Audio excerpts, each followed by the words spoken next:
5 वर्ष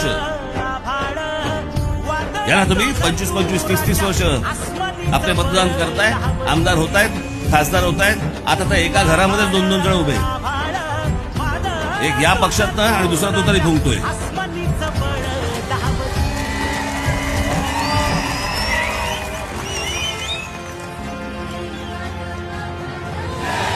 वेगवेगळ्या पक्षांमधून उभे राहतात, रात्री एका घरात जातात.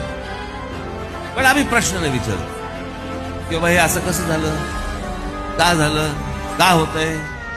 सोपं कारण आहे, अगदी सोपं कारण आहे, दुसरं काही कारण नाहीये. कारण तुम्हाला गृहीत धरले. कोण तुम्ही, कोण आहात तुम्ही? लाचार मतदार, ज्यांचे गुलाम. निवडणुका आहेत ना आता, भांडी कुंडी वाटतील, खोबाडावरती पैसे मारतील, बंडलच्या बंडल फेकून मारतील. मग आम्ही ते घेणार, लाचारासारखे उभे राहणार त्यांच्यासाठी.